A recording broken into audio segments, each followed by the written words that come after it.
I'd like to introduce our MC for this evening, also a Houston personage who needs no introduction, Racehorse Haynes.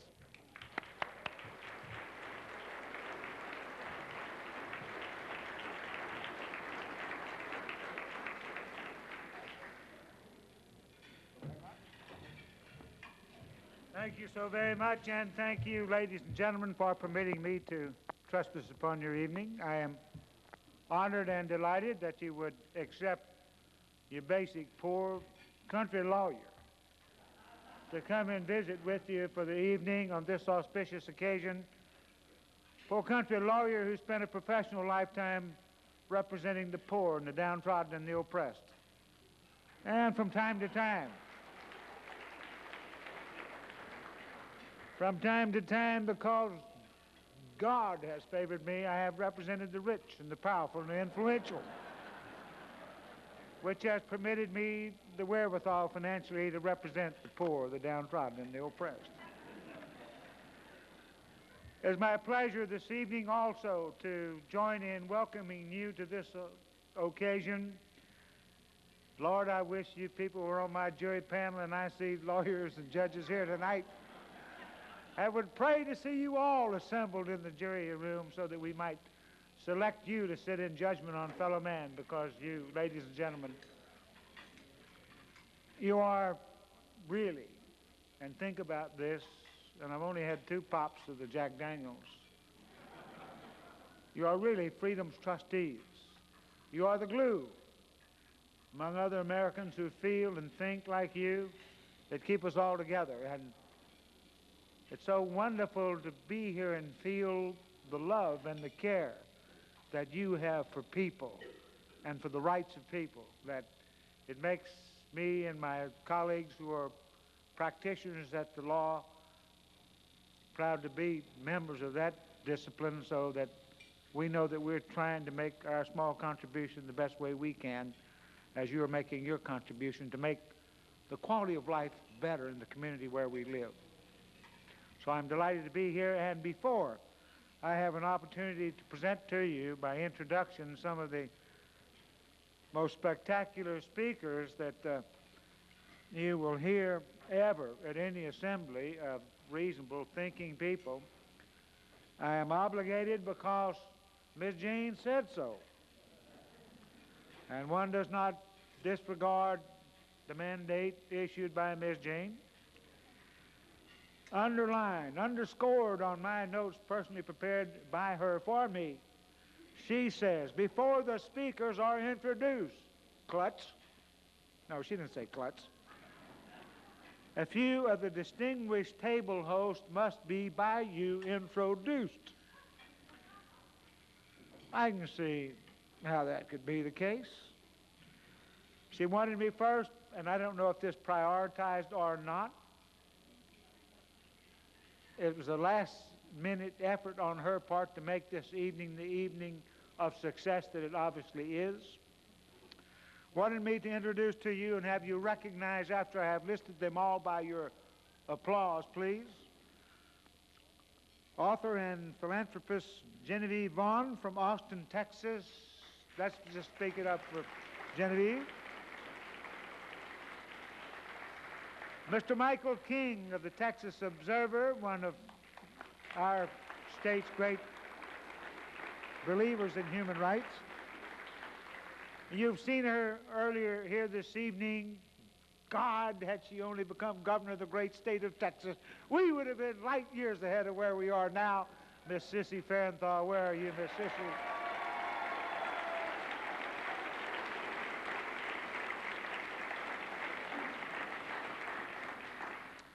And this is a special privilege for me, because it was when she was but a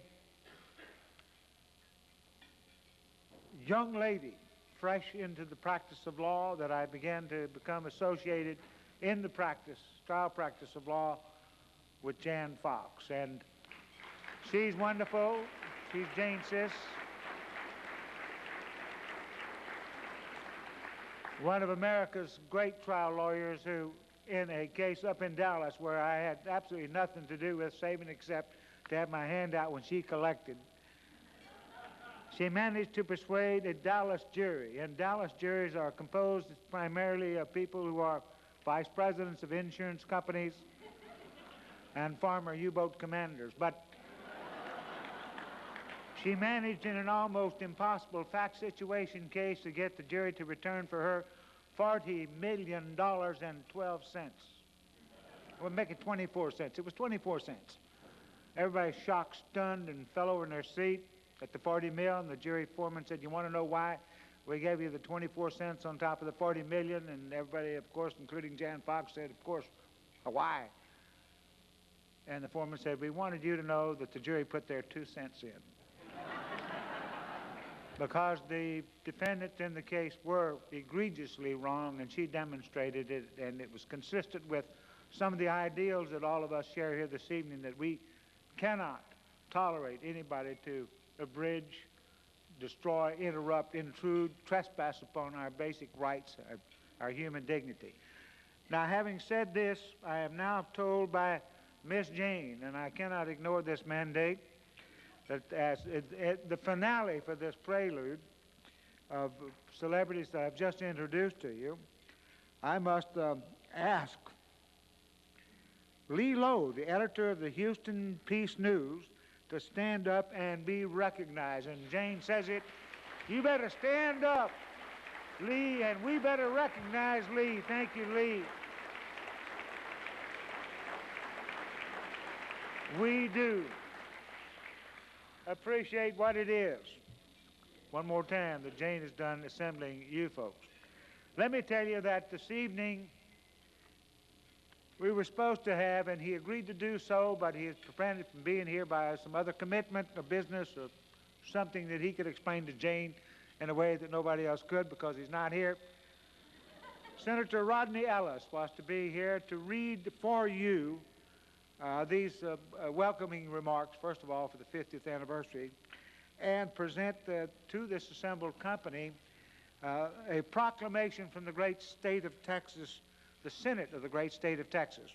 But in addition to that, we have a proclamation from the United States of America, and I think that's pretty wonderful. And so if you have no objection and you will give me leave and permission, I will read what is on.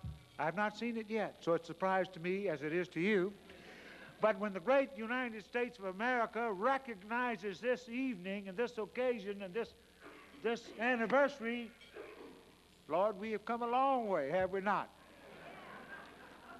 Here's what America says to us by way of what is styled a Certificate of Congressional Recognition to the United Nations on the celebration of the 50th anniversary of the Declaration of Human Rights. Whereas 50 years ago, the United Nations was born out of sufferings caused by the Second World War, and whereas the United Nations adopted the Universal Declaration of Human Rights, a document drafted by Eleanor Roosevelt on December 10, 1948, and whereas the United Nations has been tested by conflict, humanitarian crises, and turbulent change, yet it has survived and played an important part in preventing another global conflict and has achieved much for people all over the world. And whereas the United Nations has helped to shape the very structure of relations between nations in the modern age, now therefore be it resolved that on behalf of the 18th Congressional District of Texas, I take great pride in recognizing the 50th anniversary celebration of the United Nations Declaration of Human Rights. The speed and extent of change in today's world point to a future of great complexity and challenge, and to a sharp increase in the level of expectations. Did a lawyer write this?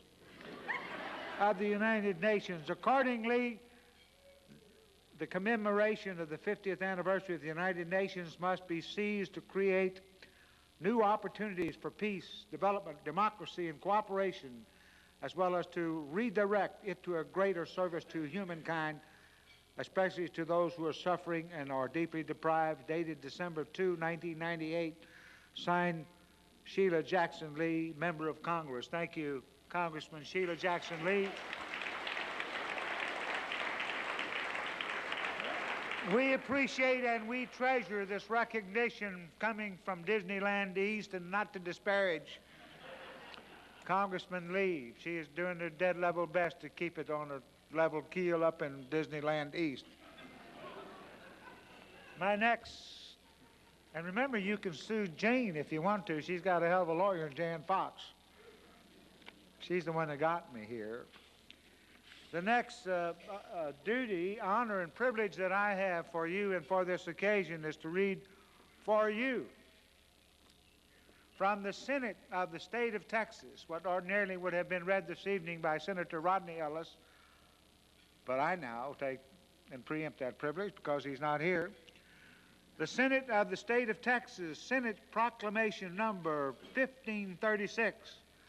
Whereas the Senate of the state of Texas is pleased to recognize the 50th anniversary celebration of the United Nations Declaration of Human Rights, and whereas the idea of a compact between people and governments has been evolving since before the British Magna Carta and has continued to develop through the United States Bill of Rights and the French Declaration of the Rights of Man, and whereas in the aftermath of World War II, the experience of the Nazi Holocaust changed forever the popular understanding of the abuses of human rights and raised awareness that an international guarantee of human rights was needed, and whereas the Universal Declaration of Human Rights is a document drafted by Eleanor Roosevelt, it was adopted by the United Nations and proclaimed the United Nations Declaration of Human Rights on December 10, 1948, and whereas the special statement containing 30 articles guaranteeing the rights of all people and includes a wide variety of economic, social, cultural, political, and civil rights, and whereas a national celebration will be held to celebrate the 50th anniversary, and a large number of organizations plan to take part, especially in New York, Chicago, San Francisco, and Houston. Now, therefore, be it proclaimed that the Senate of the state of Texas hereby commend the 50th anniversary celebration of the United Nations Declaration of Human Rights on December 10, 1998, and be it further proclaimed that a copy of this proclamation be prepared as an expression of the high regard of the Texas Senate, signed Member Rodney Ellis of the Texas Senate, and is authorized, certified by the Secretary of the Senate of the great state of Texas. And I think it's wonderful that this organization, this celebration has been so recognized. I think we ought to say thank you, Senate. Thank you, Congressman Lee.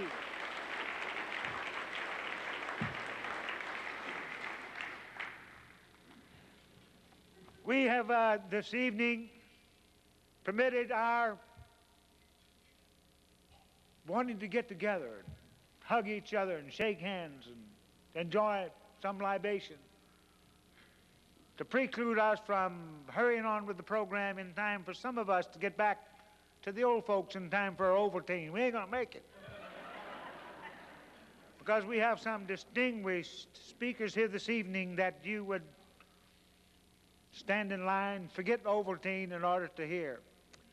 It's my privilege to bring to you and have you listen to them for what they bring to us that we need, that we appreciate, that we enjoy. Let me first ask you to recognize and appreciate Mr. James Cannon, who is the president of Energy Futures, Inc. of Boulder, Colorado.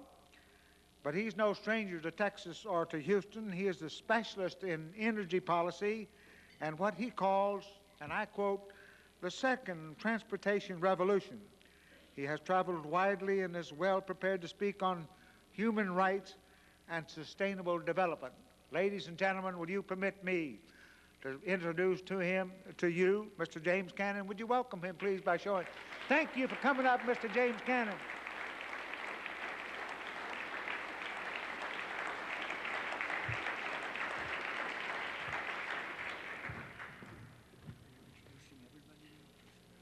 Just these speakers, then we get the others at the end. Okay. Fair enough? That's great. Okay, thank you. You look a lot younger than I thought you would. Smarter too? A lot smarter. A lot smarter. Well, thank you. If you didn't hear that, he said I was young, smart, good-looking. I said you look a lot younger than I thought you would, and obviously you're a lot smarter. Well, thank you. Thank you. Thank you. And thank you all for being here. I am a guy that follows transportation. I specialize in sustainable transportation, and I have one little slice of the picture of a better world with regard to energy policy and sustainability. I think each of the speakers tonight are going to address some aspect of the relationship of sustainability to what they do for a living and how it fits into a world that I think we'd all be proud to live in. This is a celebration, and I think it's a great, great way to end a day that has not been a banner day for human rights. 2 dissidents arrested today, or reported in today's press as I read the newspaper this morning, in China. Yet another turn back for human rights in the largest nation in the world. An article about Chilean dictator, former Chilean dictator Pinochet, and whether or not he committed human rights abuses. Where did the or not come into that equation? How in 10 years could the or not come into the equation about former dictator Pinochet in Chile? Not a great day. Then I pick up, I start from the back. I'm getting old enough to be nervous about what the front page might say in newspapers these days. And I pick up the Rocky Mountain News. You won't be able to see it, but Exxon Mobil on top of the world. No, it has not been a banner day. Couldn't it be great? Say, former oppressed and downtrodden enjoy another prosperous year. Or how about world peace? Enters 11th year. How about UN refunds a portion of dues because the job has been completed? No, it's Exxon and Mobil that are on top of the world, and I started my day with a daily dose of the bad news. But the great news for me is that we end the day with a celebration. We end the day with a message that says we will not go away. We will challenge you.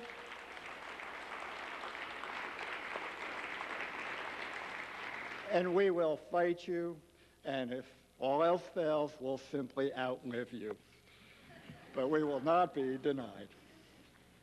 Okay, now sustainability. There is one official definition of sustainability, and I'll read it to you. I think every speaker is probably going to have their own, and you'll hear lots of offshoots of this. Sustainable development is development that meets the needs of the present generation without compromising the ability of future generations to meet their own needs. That is the definition developed, by the way, by the United Nations in the 1987 Brooklyn Report that has been, I think, widely accepted as a definition of where we want to go and how we want to measure success. Now, in my field, the energy field, I have a simpler definition that says sustainable development means enough energy for everyone, forever. And I'm going to talk tonight in my brief moments about 4 characteristics of sustainability in transportation, where we are now and where we want to get to. So 4 characteristics of sustainable transportation. The first one, very elemental to human rights, regards pollution. There cannot be, I don't think, a more basic human right than the right to breathe. Just try doing without that right for a while, 1 minute perhaps. But yet that is, in fact, the human right that in transportation is most under siege. As automobiles today, in the United States, where we have some of the cleanest automobiles in the world, still accounts for half of all air pollution in the United States, nearly 70% in the city of Houston. It accounts for 85% of toxic air pollutants and carcinogenic air pollutants in the United States. It accounts for 1/3 of global warming. I argue probably the largest single environmental threat since the splitting of the atom is probably global warming. Automobiles emit 40 tons of the stuff every second in the United States. And this is some of the cleanest technology in the world. Go to Mexico City. You know, we pay United States Foreign Service employees hazardous duty pay to work in Mexico City because of the air pollution. In China, 4 of the 10 dirtiest cities are in China. There are cities in China that are called the invisible cities because satellite sensors cannot penetrate the smog to detect the presence of human life beneath it. So we have a system today that challenges the fundamental right to breathe. And the answer, of course, in any sustainable energy system has got to be pollution-free transportation energy. And the way to make that happen is to electrify the automobile and stop trying to fix the tailpipe of a car, but instead to have pollution-free transportation, vehicles that have no tailpipes. And that is what we call hydrogen fuel cell technology or electric battery technology powered by renewable energy, where you have zero pollution from the beginning of the cycle to the end. This is not a pipe dream. There are zero emission vehicles on the road in practically every state in the country today and in practically every country in the world. But this is where we need to get to. Don't expect GM or the major automotive manufacturers to be the lead in this. I have spent 25 years fighting it out with what I call the no-can-do boys. The lobbyists in Washington have fought your right to breathe for my entire career. If I ever write a biography of my work with them, I call it the little engine that couldn't. Because in my experience, I don't think we can, I don't think we can, I don't think we can, is all I've heard out of GM and the automotive manufacturers. No, we must move to different strategies of industrialization, new companies, new ideas by new, younger people in new areas. GM is not the worst. It could be Microsoft that built cars and they'd crash twice a day for no reason. But maybe I'm going soft, and the light that comes on before the airbag deploys and says, "Are you sure?" Or if you want to turn off a Microsoft car, you press the start button. You know, and Macintosh would probably build a better one, but it would only run on 5% of the roads. But we'd all be frantically driving them because on January 1, the year 2000, the engine's going to seize. And then we have to junk it.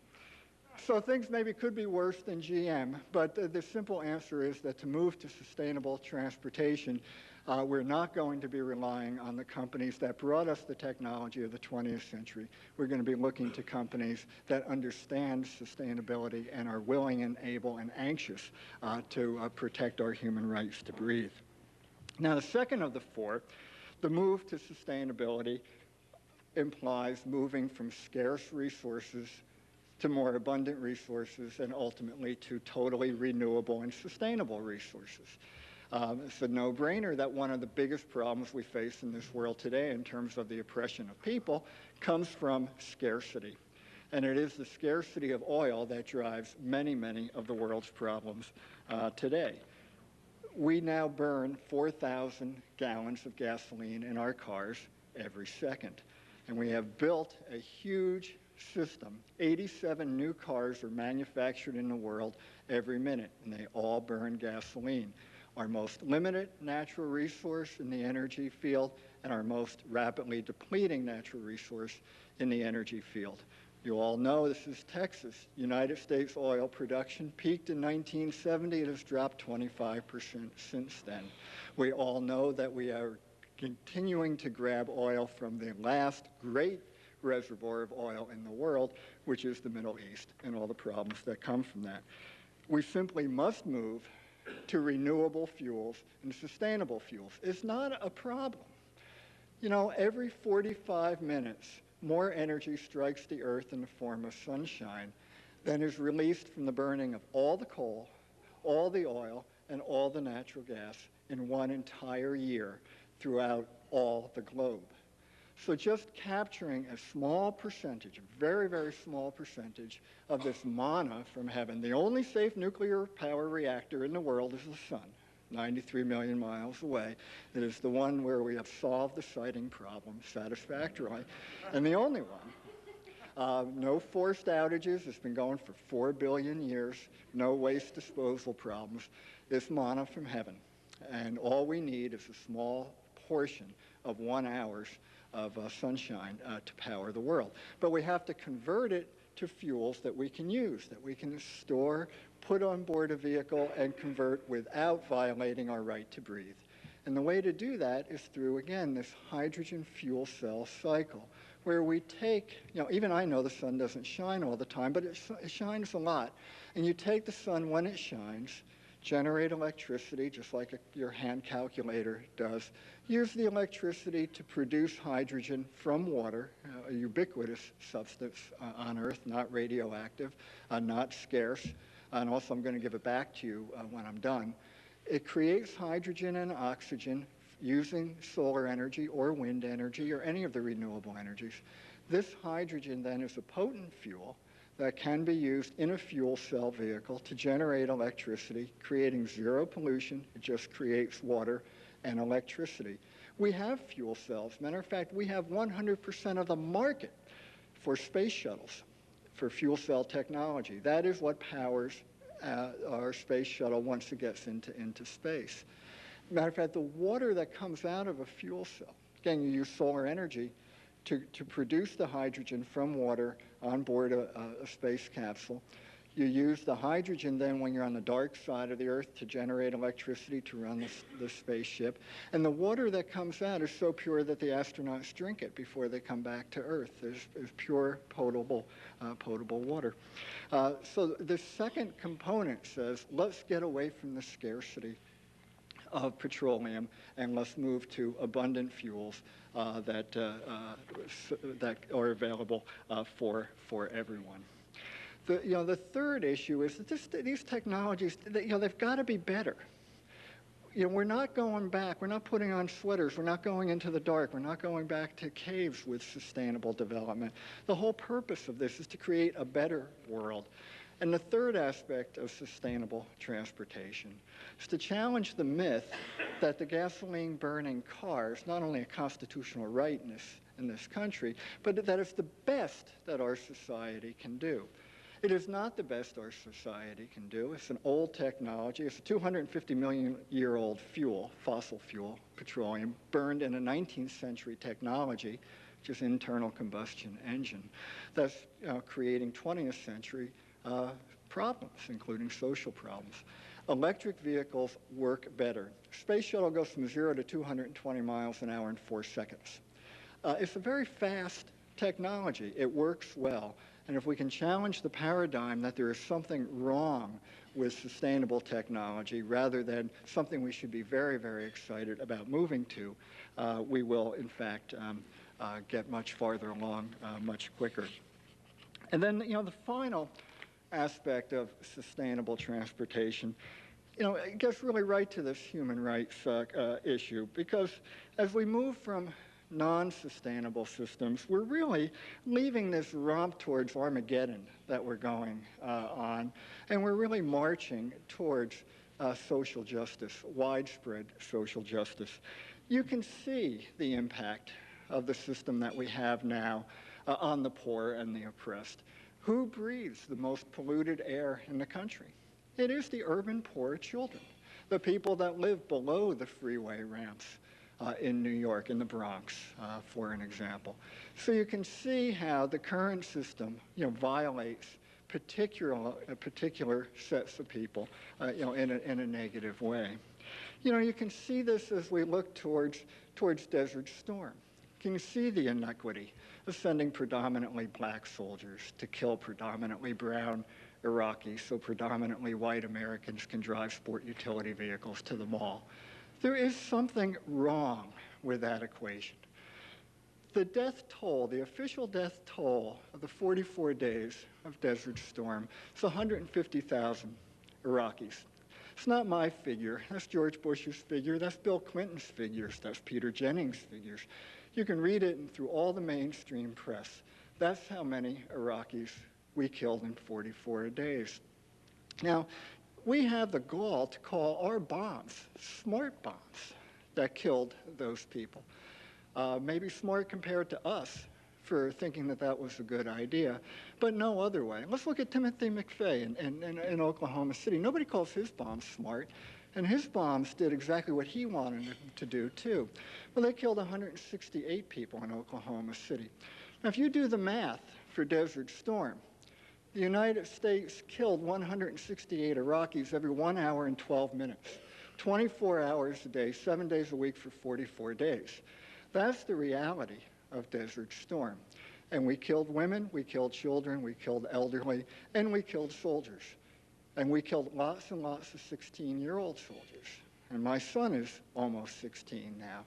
And I try to think that of my son in that situation. And I realize the only difference between my son and a lot of those soldiers is that my son wears shoes. And my son does not have the problem of his only crime in life is the misfortune of living under the regime of one of the most heinous dictators in the world.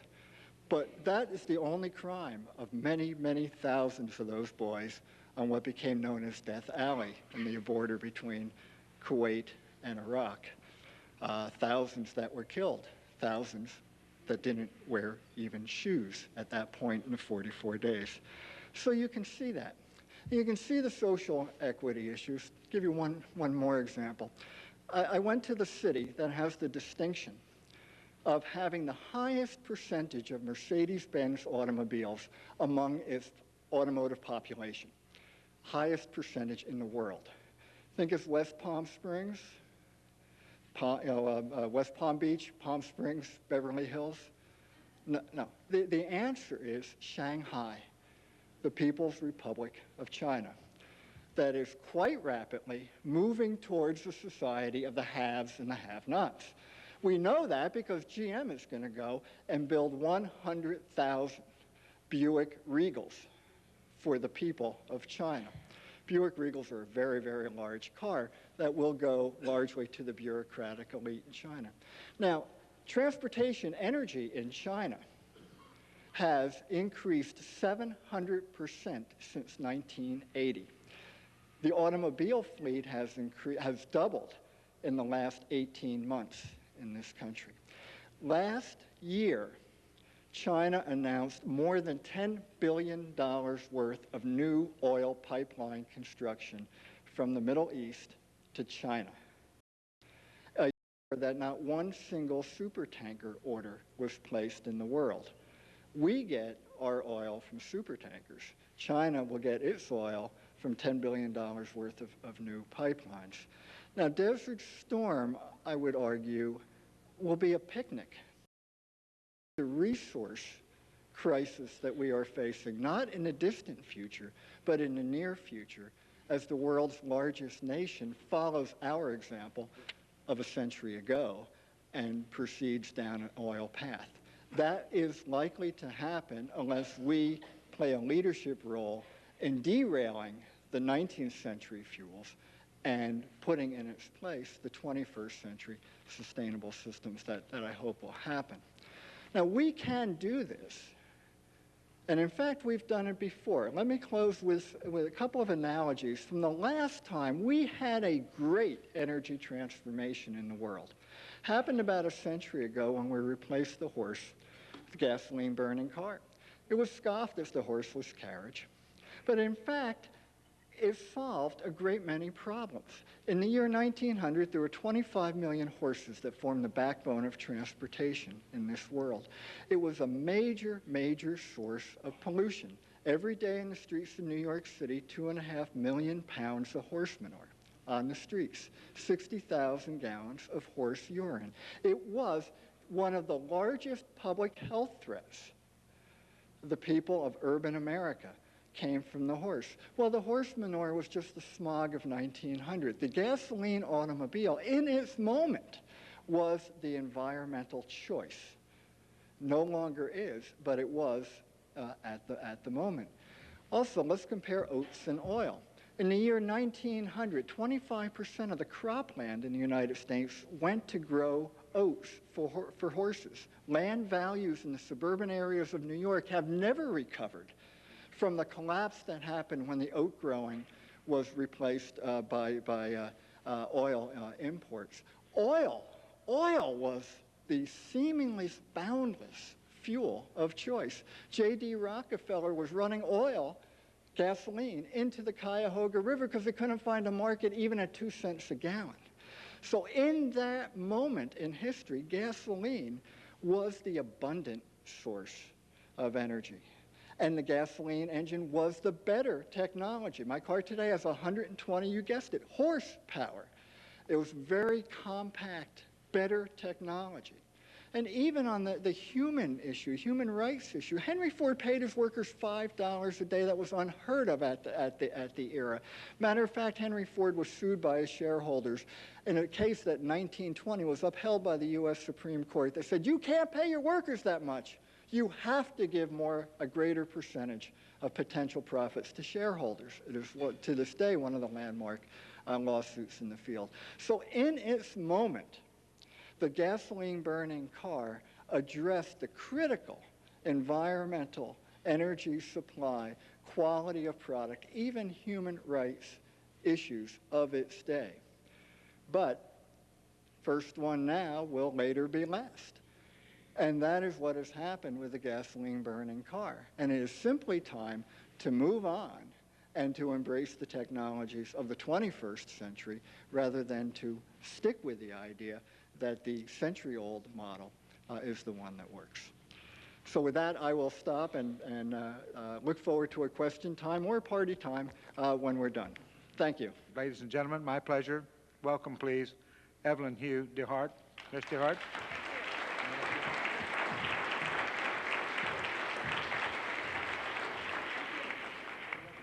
Thank you. Well, that's one unreconstructed Texan. He said I was young too, so I wonder about his notion of age. I'm glad to be back in Texas. Hook'em Horns. I'm a part-time Texan at one time. I received my PhD from that campus up there in Austin in Latin American Caribbean history. I was a refugee once, actually twice in my life. And I want to pay tribute here in Houston to the fact that the people of Houston refused to repudiate affirmative action. I want to acknowledge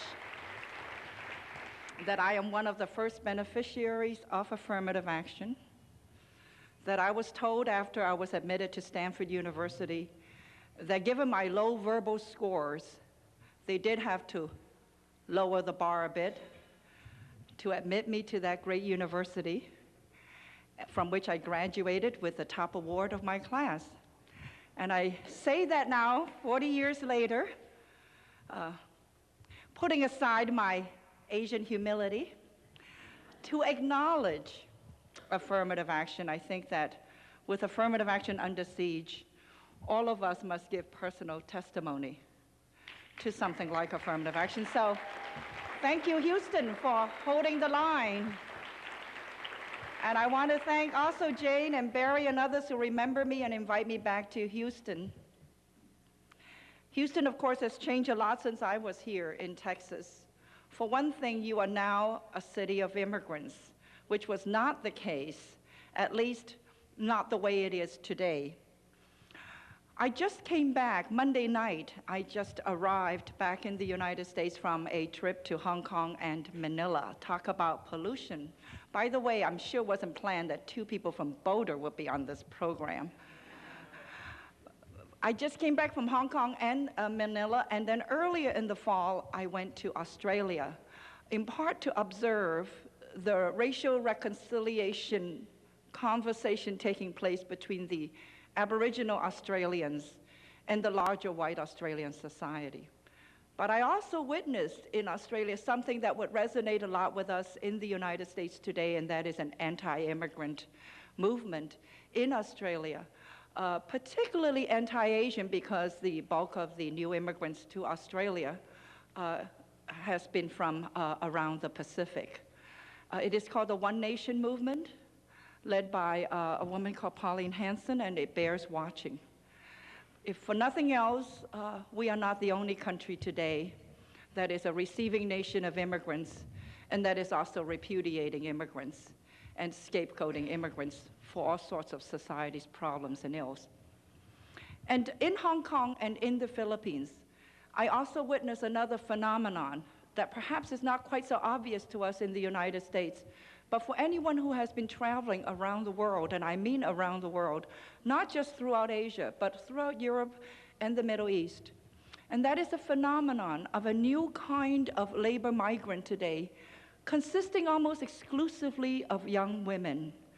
I'm referring to the Filipinas who have been leaving their country in large numbers to work as domestic servants predominantly, but also in other kinds of service occupations, including, yes, prostitution and nursing in some cases, but largely as domestic servants in more affluent societies around the world, including, as I said, countries like Greece and Italy, but predominantly in the Pacific Rim, in places like Hong Kong, where there are now almost 200,000 Filipina maids, in Singapore and elsewhere. And these Filipina women, mostly in their 20s and 30s, most of them married with children, leave their families, and especially their young children, behind for at least 2 years while they work abroad and remit money home.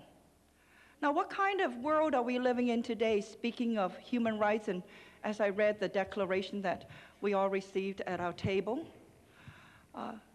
that has to abandon her own children for 2 years or more while she works to support her family? Reminiscent of aspects of slavery, it seems to me. I'm also reminded of a story that I read recently in the newspapers about a young Turkish, a teenager who was born in Germany, of parents born in Germany, but who was still officially a Turk. And he was deported back to Turkey because of some crime he committed, to a country that he has never known, a language that he doesn't speak. And that is because even though Germany under the new regime is attempting to revise and reform its immigration laws, continues to deny citizenship to legions of Turks and Greeks who have worked in that country, providing menial labor for now 2 and even 3 generations. And of course, closer to home, we need not look very far. Here in Texas, all across the Southwest, California especially, we have long experienced the worker who crosses the border from Mexico, and now increasingly from Central America as well. And they are not just going to the customary places of the border regions, that is the Southwest, California, Texas, Arizona, New Mexico, but penetrating the so-called heartland of the United States as well, working in unlikely places like Kansas and Nebraska, in one of the most horrible industries that has recently been both de-unionized and also rapidly mechanized. And I'm speaking of the meatpacking industry. The meatpacking industry now is largely worked by immigrant labor from Mexico, Central America, and the refugee workers from Southeast Asia. I'm also reminded of the sweatshops that have reappeared in the United States. Now, we may think of the sweatshop as a thing of the past. We know that in American history at the turn of the century, immigrant workers labored in the sweatshops of New York City, for example, resulting in the famous Triangle Fire. that is now, by the way, part of the NYU campus. If you visit New York City and visit the NYU campus, you will see a building that has a plaque.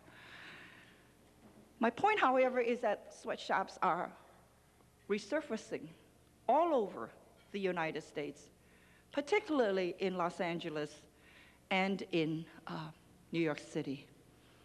And these sweatshops, as they've always been, are largely populated, worked by immigrant female labor under conditions that might have been tolerable a century ago, but should not be so today at the end of the 20th century and the end of the second millennium.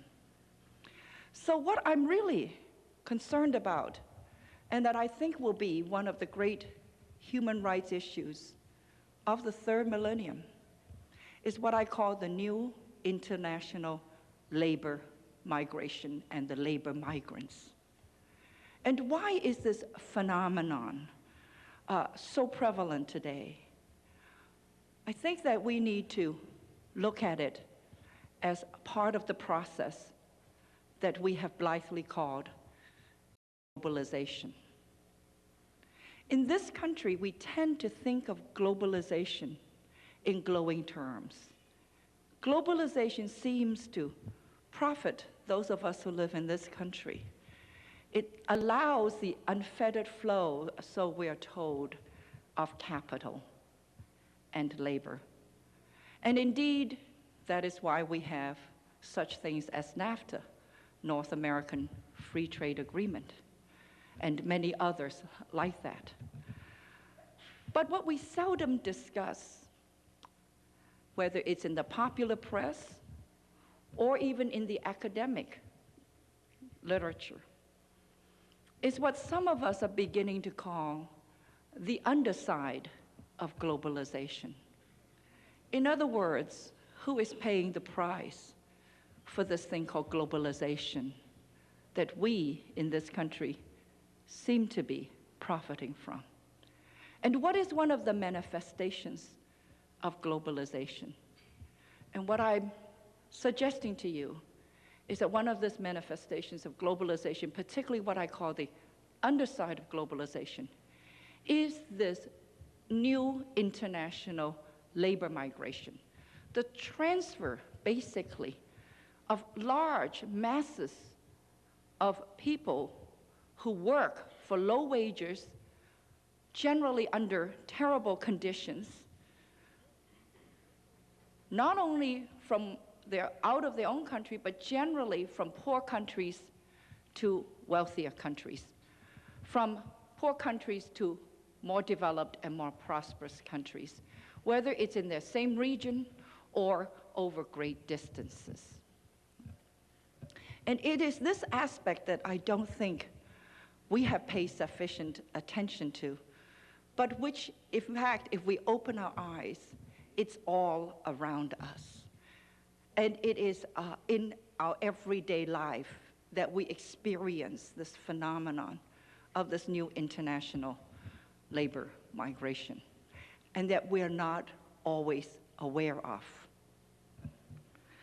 Let me just read to you something that I have written recently, just in the interest of time, to illustrate how we have been led, even intelligent, well-read, well-educated, socially aware folks like all of us in this room, how we have been led willy-nilly into thinking about these new migrants among us.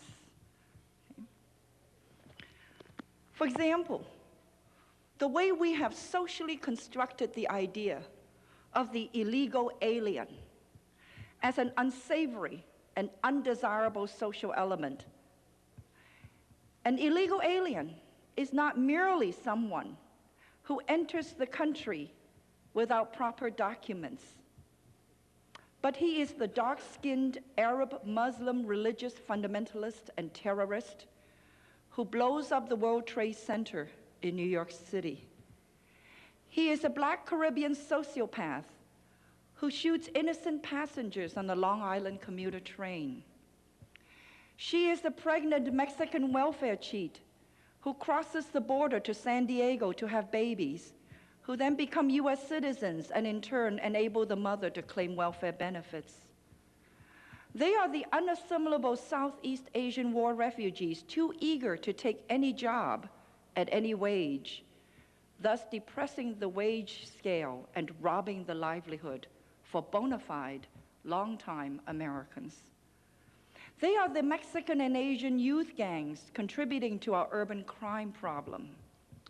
They are the single Mexican men loitering around suburban street corners, urinating in the streets, sleeping under the bushes of residential homes. They are the children crowding into our urban public schools, demanding bilingual education and other special services. And they are the families without insurance who jam our public hospital emergency rooms. Television and print media provide numerous other examples of what we might call this nativist paranoia.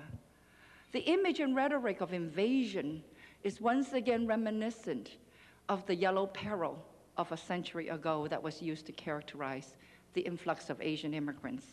In short, illegal aliens, this is what we call some of these new labor migrants among us. No? Illegal aliens are terrorists, criminals, welfare cheats, and freeloaders, a social burden who exacerbate our urban crime problem and severely strain the public resources that our taxes support. What has happened to the idea that immigrants have built this country and exemplify prized American virtues of family and hard work? In fact, when some immigrants work too hard, that too is turned against them because their work ethic depresses wages and deprives American citizens of their livelihood. One thing that Asian Americans, the new Asian immigrants, frequently hear, for example, is that Asians are unfair because they work too hard. Let me conclude by turning our attention back to Asia, because I do want to leave you with the impression that globalization is not all that it is touted to be. You know, it was not long ago that we looked admiringly at the Asian economies, the little dragons and tigers, you know, led by the big dragon and tiger called China and Japan. Well, a little over a year ago, these tigers and dragons crashed. And in so doing, has exposed the underside of globalization. Global capitalism, globalization is essentially, the way we talk about it, is essentially global capitalism. No? The free flow of capital across borders to invest wherever rapid profits can be made. To put it mildly, global capitalism has been uneven. In fact, for the vast majority of the people in the world that are the recipients of global capitalism, it has been exposed as a cruel hoax. In countries like Thailand, for example, fully 60% of the 60 million people live below the poverty line. And most of the wealth of that country that has been generated by this process called global capitalism is concentrated in the hands of 10%. If you look at what has been happening in Indonesia today, with the turmoil and the violence committed especially against the ethnic Chinese who have been scapegoated by the native Indonesians, that too, I think, is a reflection of the collapse of global capitalism. One of the most insightful, relentless, and trenchant critics of globalization, William Grider, whose work I really recommend to anyone who wants to read up on this, sums it very well. He says, any healthy economy, including the globalized marketplace, will sooner or later be undermined if the broad ranks of consumers lack the wherewithal to keep up. Now, these unrealized consumers he refers to are none other than the masses of severely exploited workers now littered all over Thailand, Indonesia, China, Vietnam. And Grider denounces the abundant, what he calls lurid examples of the random inhumanity in global capitalism found in sweatshops and factories all over the world. The American consumers lately have been made somewhat aware of some of the worst examples of these global workshops in Indonesia and Vietnam when the spotlight was put on female and child labor in factories and sweatshops making well-known labels for the American consumer. I'm referring, of course, to such things as Nike.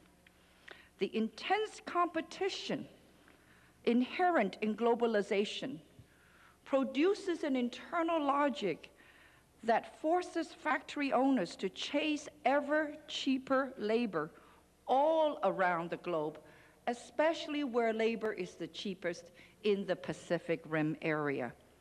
And recently, this chasing of cheap labor in this global manufacturing part of globalization has resulted in the setting up of sweatshops right there in Los Angeles, so that the workers who are brought in to the Los Angeles area, the Asian workers brought in, would be manufacturing right next to the distribution point and where the design of these familiar, well-known American labels also take place.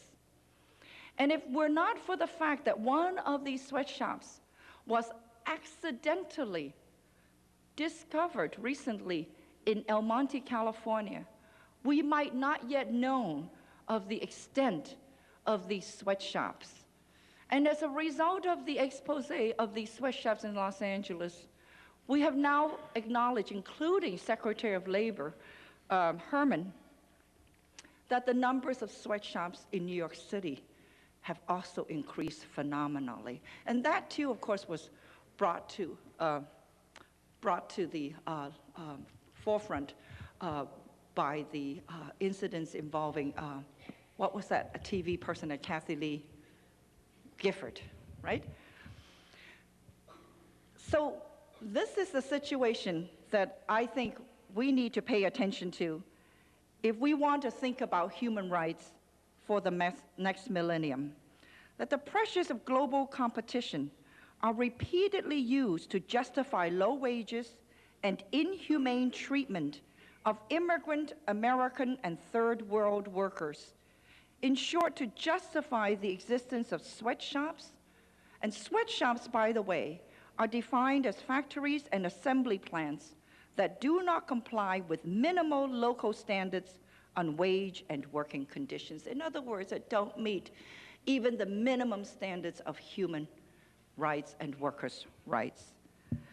So I don't want to belabor the point. I wanted to use the little bit of time allotted to me today to call attention to what I think will be an ever-growing problem as we move into the third millennium, the problem of this new international labor migration and the plight of the new labor migrants, whose labor benefits all of us and keep all of us in the lifestyle that we are accustomed to. So it behooves all of us to think about that and to make it perhaps part of our agenda and our responsibility as a community committed to peace and justice. Thank you very much.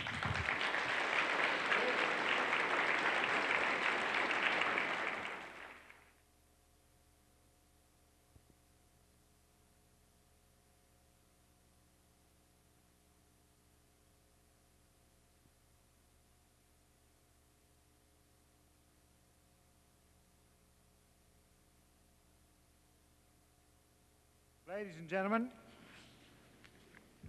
flown in at great expense. Mr. Saul Landau, a fellow of the premier U.S. progressive think tank, the Institute for Policy Studies in Washington, D.C. Yes.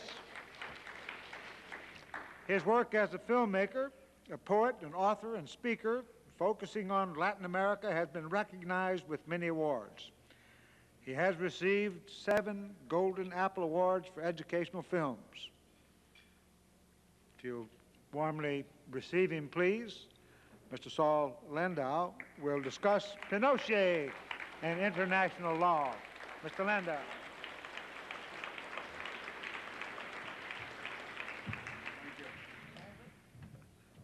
I didn't know that.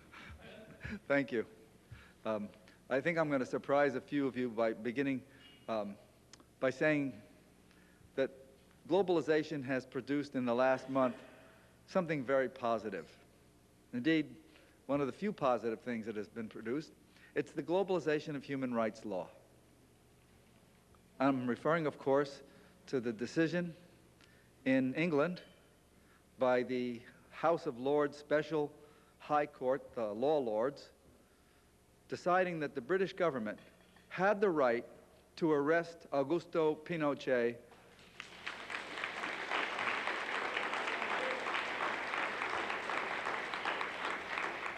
praise the Lords.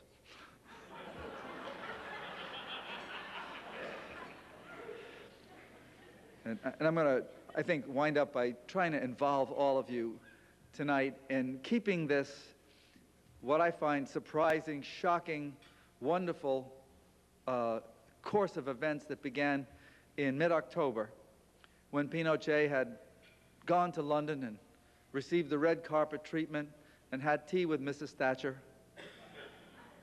who toasted him with her teacup. And then he had a little operation, and as he was recovering from the operation, a cop came in and said, "You're under arrest. You're under arrest for crimes against humanity, for genocide, for torture, and for international terrorism." Well, I want to tell you a couple of very short stories tonight to try to get you involved in how this all happened. My colleagues, Orlando Letelier and Ronnie Moffett, were killed, as probably most of you know, in 1976 when agents of General Pinochet detonated a bomb under Letelier's car as he was driving to work. And the FBI subsequently caught the killers, and they traced it up to the highest levels of the Chilean government. Now think about how it happened. I want to get now down to the nitty-gritty details, no generalizations here. 2 agents are dispatched from Santiago, Chile, and they're sent to Paraguay. And they're sent to Paraguay under false names. And when they get to Paraguay, a representative of President Stroessner, at that time dictator of Paraguay, calls the United States ambassador and says, "I have a personal favor from my president, who has been asked by President Pinochet of Chile for you to give these 2 guys visas. They're going to be traveling on Paraguayan passports." Huh?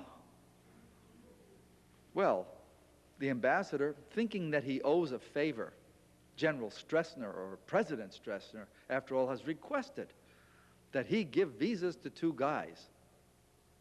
And he tells the consul general, "These 2 guys have come in here, I want you to give them visas." And the consul general, and one has to always remember that there are people like this in the American government, and it really saves our neck a lot of times. Consul general reads the applications for the visa and says, "No, I'm not going to give it to them. They're lying." Here's a guy 6 foot 3 inches tall with blue eyes, says he was born in a Guarani village. He's lying. And the ambassador says, "I order you to give him the visas." And the consul general says, "Well, if you give me the order in writing, I have no choice." So the ambassador gives him the order in writing. And then the ambassador starts to worry, right? This is how government should work. And to cover his ass, he makes photocopies. of the applications. These applications were the two guys who were dispatched to assassinate Orlando Letelier. And finally, they do it. And the photographs, one of which is in the hands of the CIA, because the ambassador gets worried.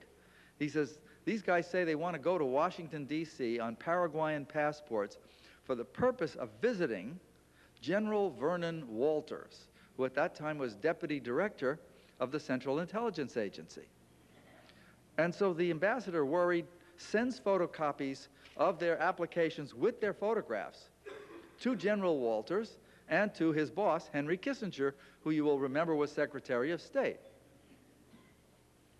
And he gets no reply from either one. Well, as it turned out, that particular phase of the mission didn't operate. 2 months later, the same two agents came back, now carrying different passports, false names, and all that, and that time did the job. And how did they do the job? And how about these documents, and why have they never surfaced? Well, they did the job. Two little stories here. They did the job the following way. Michael Townley, an American working for the Chilean Intelligence Agency, was ordered to do the killing. He came and recruited 5 fascist Cubans. I'm not using a pejorative word here, I'm just using it descriptively. That's what they called themselves. They were Franco followers. Anyway, he recruited these Cubans, and together they laboriously and tediously bought baking pans and electrical tape and all kinds of little gadgets, and they made a bomb. And then in the wee hours of the morning, they crawled under Letelier's car in his suburban Maryland home, and they taped the bomb to the I-beam of the car. And then they smiled. Their work was good. They felt glad about it. And then a day and a half later, one of those Cubans pushed 2 buttons on a very sophisticated remote control detonator made by this American Michael Townley. And the bomb exploded, and Orlando Letelier's legs were blown off, and Ronnie Moffett died when she drowned in her own blood from a piece of shrapnel that entered her windpipe. Now, the point of this is, and the Cuban who did this had an orgasm. He felt great. And Michael Townley, who had built the bomb, felt wonderful. Let me cut now to another story. In 1975, the same Chilean intelligence organization, DINA, was looking for a fellow named Andrés Pascal Allende. He happened to be the nephew of the late President Salvador Allende, who had been, as you all know, overthrown by a bloody coup led by General Pinochet. And Pascal Allende, his nephew, was a leader of a left-wing faction that was underground, and they wanted to find him. And he had a lady friend named Marianne Beausire, and her brother was a stockbroker, a businessman, who happened to be, by the way, also a British citizen. Well, half British, half Chilean. And among the upper crust, the word always got around that the DINA was looking for this guy, and so Billy's mother sent him out of the country. She put him on the first plane out of Santiago, Chile, to London. The plane stopped in Buenos Aires to pick up passengers, and as Beausire was waiting to reboard the plane, he heard his name being paged, and he came, and he says, "Yes, I'm Bill Beausire." "Oh, Mr. Beausire," the man said, "please step right in here. There's just a formality. You have to sign a paper." And Billy Beausire stepped into what turned out to be a portable closet. They closed the closet door and kept him there for several days, didn't tell him anything, didn't say a word, just kept him in this closet, and then flew him back to Santiago, Chile.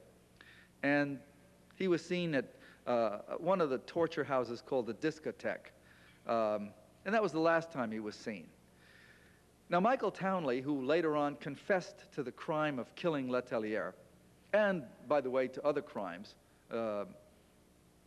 he was a serial killer in the employ of a larger serial killer, an international serial killer named Pinochet. Anyway, Townley said, "What a great joke." He says, "This guy thought he had gotten away from us, and here we trapped him in the closet. What a gag. Wow, did we get a laugh out of that?" This is what he told the FBI agent. How banal. Here, you know, death is treated this way.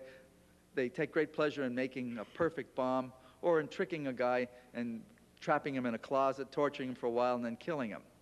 Think now back to Hannah Arendt's story of Adolf Eichmann in Jerusalem. How Eichmann was so proud of the fact that he had killed so many people on so little money. And his superiors had given him this incredible bureaucratic challenge to eliminate 3 million people with practically nothing. And he had met that challenge and actually emerged triumphant with this fantastic solution. He had nothing against Jews per se. This was a bureaucratic challenge. The banality of evil, Hannah Arendt called it.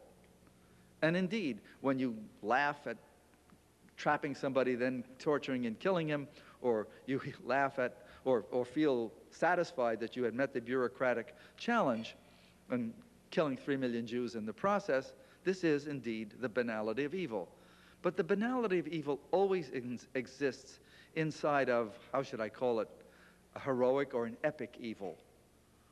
The evil of, we will conquer the world, or the evil of, we shall defend the free world by any means.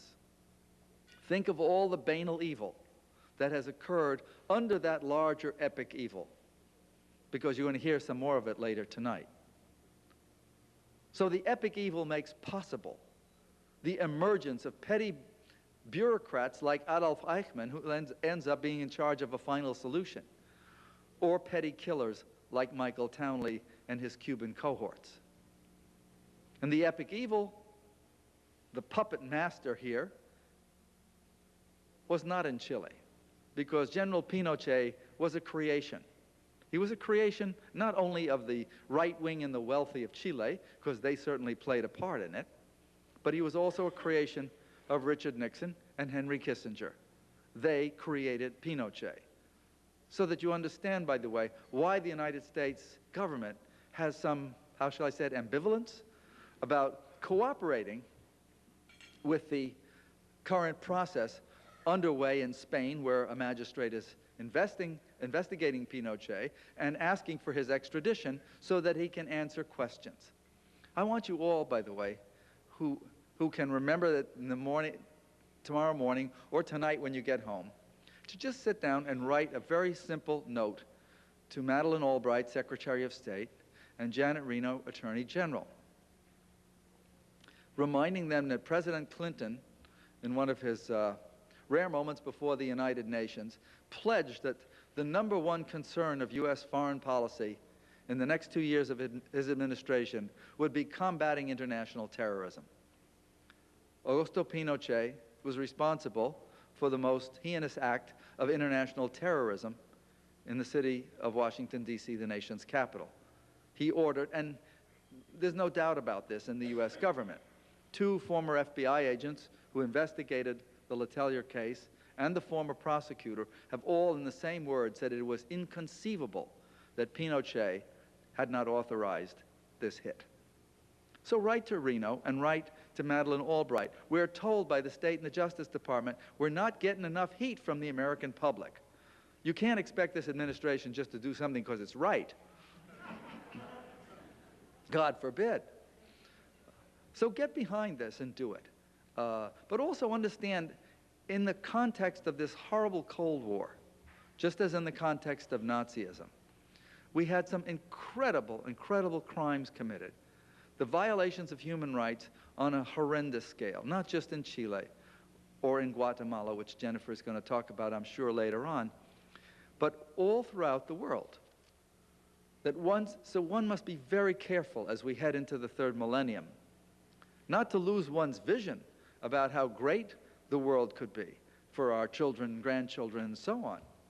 But be careful about these larger, heroic, and epic visions that promise to defend the free world or to conquer the world for this or that civilization. Because inside of those epic ideologies, which are usually fairly ridiculous when you come down to them, but they're repeated, as you know, over and over again. But inside of them, the petty bureaucrats emerge as the carriers of incredible evil. And I think this is the lesson that I certainly take away. And I hope you all join me in pursuing Pinochet. Every day that he's under detention, I consider a tremendous victory for human rights. There's, I think, few things, as I said, that you can say that have been great about globalization. But the first one that really hit me was when the House of Lords globalized human rights law. They said you can't get away with it anymore. You're not simply a former sovereign or a former head of state. You are being charged with criminal acts, and those you have to answer for. And I think if we can make that a point, and you all can help me and all of the thousands of people who've worked on this, we will, how shall I say it, have a small measure of justice. Thank you.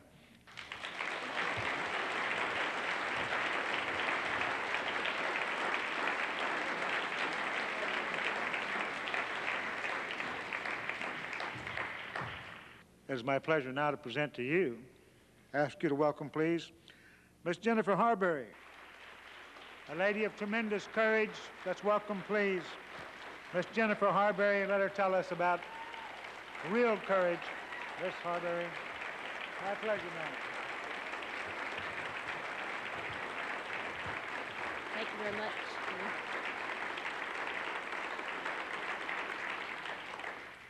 Thank you very much. I'm delighted to be here tonight, especially to honor this universal declaration that I have so much hope for.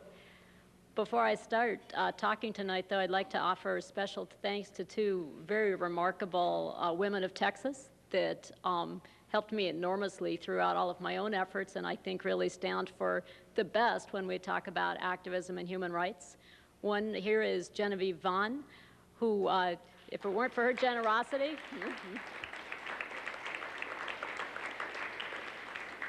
when I first came back to the United States, you know, begging for help and trying to figure out what to do for my husband and sort of crawling across the United States, Genevieve Vaughn was there to give me the funding I needed to get forensic doctors down to Guatemala with me, to get airline tickets to DC to look for help, and continued to give me that support until the case really took off by itself. And she had the courage and the confidence to do that for me, and without her, I wouldn't be here today talking about this case. It wouldn't have happened.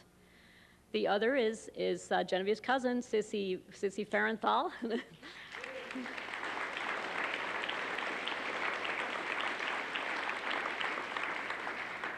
Who managed to go down to Guatemala with me and get surrounded by 26 policemen with rifles and tossed out, and then actually came back during my hunger strike and braved the streets of Guatemala, which were less than friendly at the moment, and then went down to Costa Rica to testify against the Guatemalan army at an international trial. So I really want to give special thanks to both of these women. Thank you very, very much.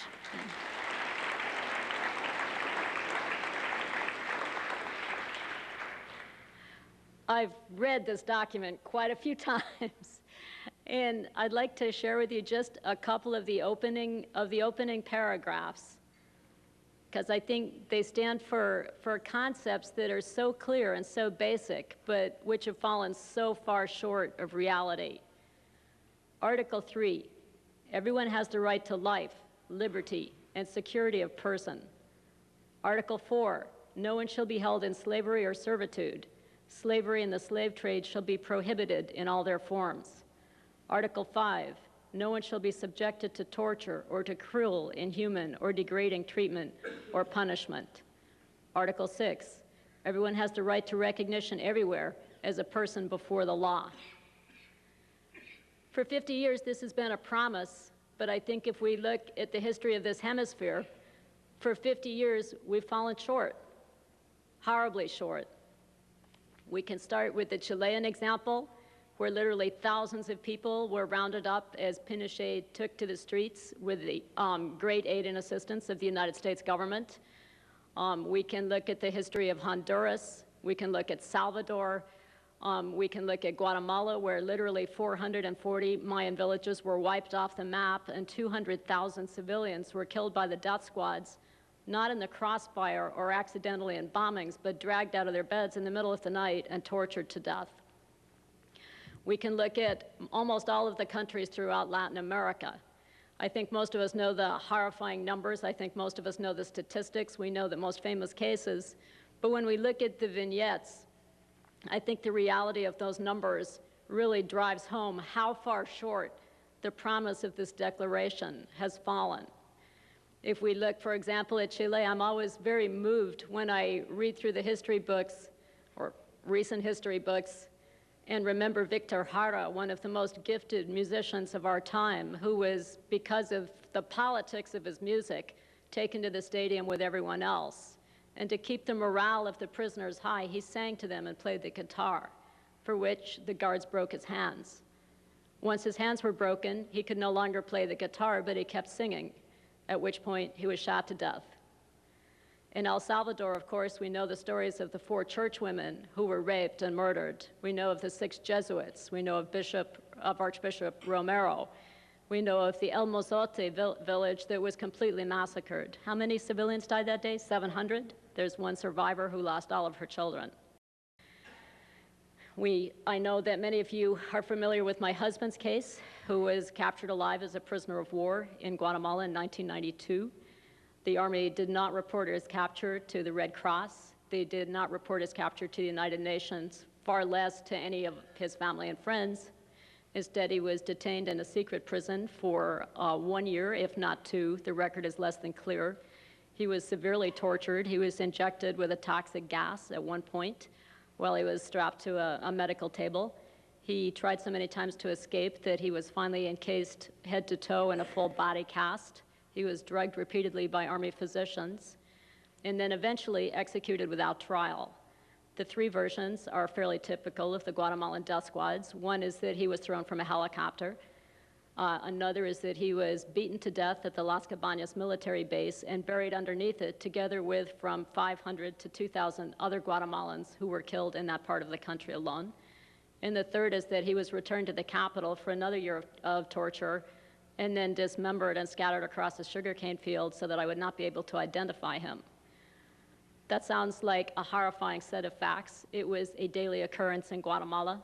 One of my closest friends in Guatemala, whom I met when she was 16, the youngest member of the group for the disappeared, was marching through the streets with a banner not of her 1 missing family member, but of her 17 missing family members. And I only recently worked with a young massacre survivor, the sole massacre of the Dos Eres massacre, the sole survivor of the Dos Eres massacre, who testified to the OAS in Washington, and was very struck by just one part of his story. He had been 11 at the time the massacre occurred and had had the great misfortune to tag along with his older brother to go to market day in the town of Dos Eres. He didn't even live there. And the Army literally closed in and killed everyone in the town. He survived when he hid under a log and a soldier machine-gunned after him and left him for dead, and the bullets had just entered the log instead of killing him. He watched his brother die. He watched everyone in the entire village die. He watched a pregnant woman beaten to death in front of him just a few feet away. At midnight, he started crawling out from the branch because all of the soldiers had left, and as he made his way up the mountainside towards his family's home, every single house he passed had people lying dead on the front lawn. And he decided there was no chance his family could be still alive. And at the age of 11, he decided, I'm going to go home and bury my family, then I'll turn myself back into the Army and tell them to kill me too.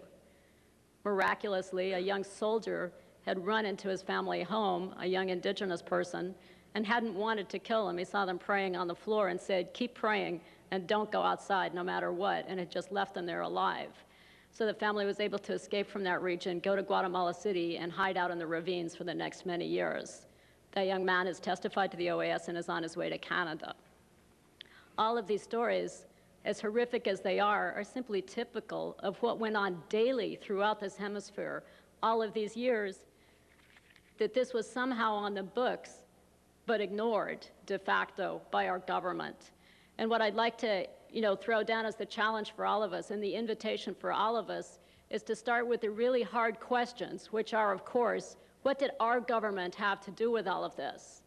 Whenever we raise these horrible stories, the first line out of the State Department or out of any U.S. embassy is, well, you know how it is down here in the heart of darkness. It's a violent culture. These people are that way. It really has nothing to do with the United States.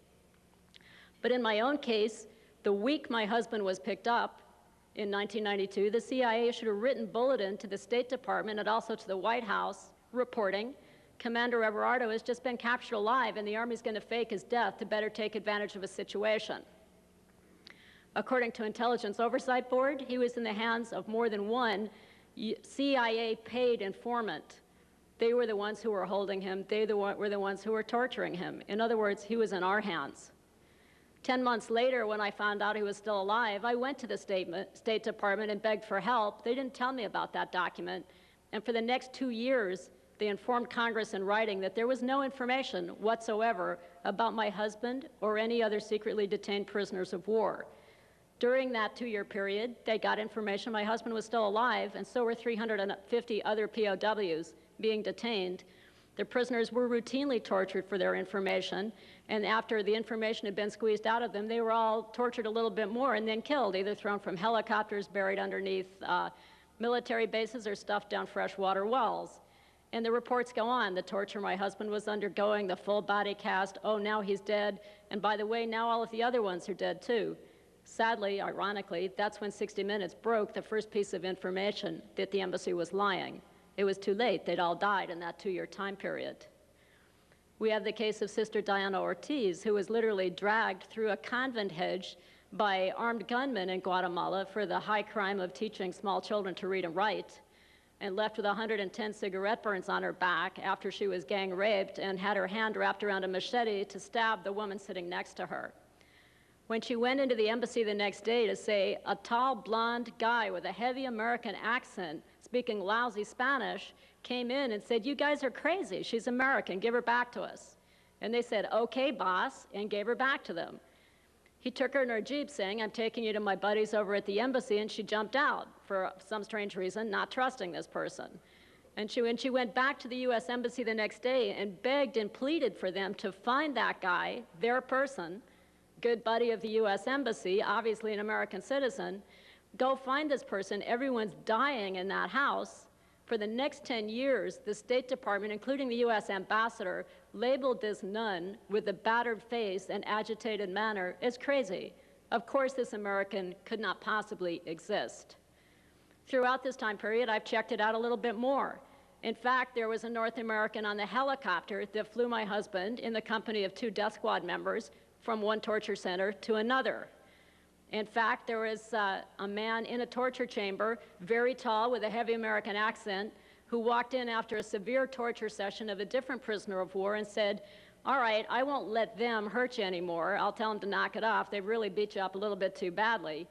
Count that: drownings, hoodings with a bag full of pesticide, and electrical shocks to the testicles, among other things, being beaten with a baseball bat. "I won't let them do that to you anymore, but you have to work with them now. And by the way, you have to tell me about Cuba." Then he simply said, "Look, guys, I need some pictures of this prisoner. Send them over to me," and he left. What about the woman in Honduras who was lying on the floor together with a number of other badly tortured women when a tall, blonde person came in and said in a heavy American accent, "What information have you gotten out of those women so far?" I asked her later, "How do you know it was an American accent?" "Well, I lived in the United States for 12 years. You know, what about the Charles Horman case in Chile, where an intelligence official from the Chilean army later came forward and said, yes, Charles Horman was in that room, badly beaten. We were in the room just adjacent. There were high-level military officials there deciding that he knew too much and had to be killed, and there was a North American sitting next to them who said nothing. Have we been walking in and out of torture chambers all these years, buying information we know is being extracted through torture and through extrajudicial execution? Well, of course we have. Did we know where all these torture chambers were? Yes. Did we know who the torturers were? Yes. Did we encourage the torture and murder by buying that information at values that rose to like 2 or 3 times the military official's annual salary? Yes. Did we tell the United Nations where these people were or anybody else so that their lives could be saved? No. Are we still covering up those names so that they cannot be brought to a court of law? Yes. Why haven't we released this information on Pinochet? Well, I think we all know the answer. It comes back to us. It always comes back to us. Who was with Pinochet the day Allende died? The United States government.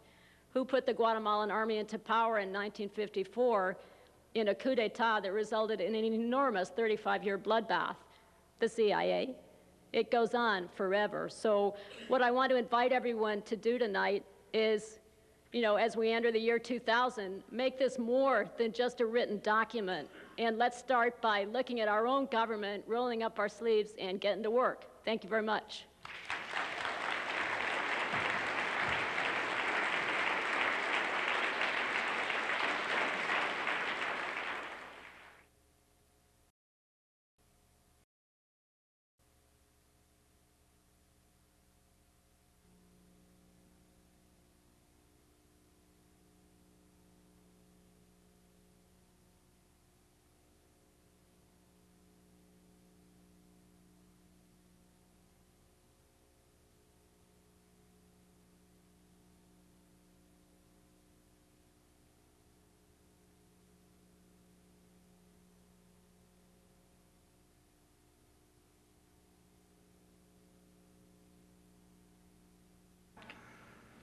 She and her sound men placed their lives on the line several years ago while they were reporting on the invasion of the East Timor by Indonesia. She's popular because she has never backed away from reporting truths, unpleasant and often denied by policymakers in Washington. Ladies and gentlemen, please acknowledge, welcome, Miss Amy Goodman. Amy, where are you? We need you.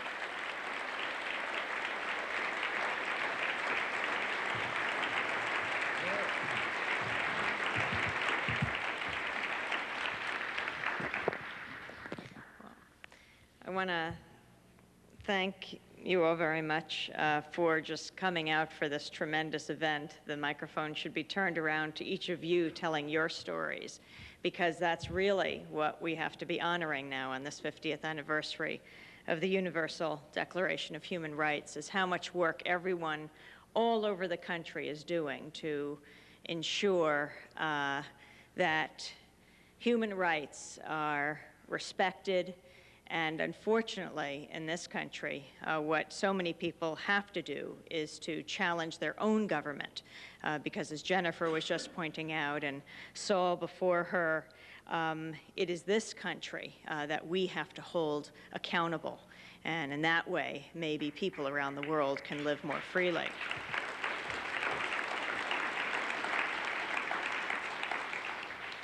As we move into this 50th anniversary, we're also coming out of a few other anniversaries in the month of November, and I wanted to talk briefly about two countries and two situations that we all have to continue to fight for and be vigilant about. One of those countries is the most populous country in Africa, Nigeria. The other, the fourth largest country in the world, Indonesia, both Indonesia and the country that it occupies, East Timor. First, I thought I'd talk about Nigeria, especially in light of the latest news about this massive merger of Exxon and Mobil. I got a chance to go to Nigeria a few months ago with the producer of Democracy Now!, Jeremy Scahill. I'd been wanting to go to Nigeria for a few years, since 1994. At that time, I had the chance to interview Ken Saro-Wiwa when he came to the United States. Unfortunately, no other national news organization chose to interview him, but that's why independent media is so important. That's why a station like you have right here in Houston, KPFT, part of the Pacifica Network, is so critical and must be supported, because we do open the microphones to people like Ken Saro-Wiwa and make him available to audiences larger than those that he just gets the chance to speak to, like a group tonight. We can open the microphone and make sure that millions of people hear him around the world, hear the kind of bravery that he represents, or I should say represented. Ken Saro-Wiwa bringing home to people in this country what transnational corporations chartered here and in other countries do in his. The Ogoni activists, the Nigerian activists, who let us know about what was happening in Ogoni land in the Niger Delta, where about 500,000 of the ethnic minority Ogoni were taking on Shell, one of the largest oil corporations in the world. Shell, which made the flare an international symbol of the Niger Delta, the flare being that apartment-size flame that burns throughout the Niger Delta, hundreds of them, not just because of Shell, but also because of Mobil and Chevron and Texaco. These are flares that burn off the gas that the companies don't need as they go for the oil below. In this country, something like 3% or 2% of the gas is flared off in this way. In Nigeria, more than 3/4, because the oil corporations can get away with that kind of pollution there. Nigeria, one of the worst contributors to global warming in the world because of these flares. And so Ken Saro-Wiwa talked about what it was like for his people, especially the children of Ogoniland, on the one hand, not to have any electricity, but on the other hand, for children never to know the darkness of night because these flares burn day and night. As Wole Soyinka, the Nobel laureate of Nigeria, often says, you've got these flares that have been burning 24 hours a day, 365 days a year for the last 40 years. And that is the symbol of the Niger Delta. In that sense, the Niger Delta is on fire. It's also on fire because of the resistance of grassroots activists, of villagers, millions of them in the Niger Delta, who are increasingly saying no to these oil corporations. Ken Saro-Wiwa helped to light that fire, but that fire is continually being lit.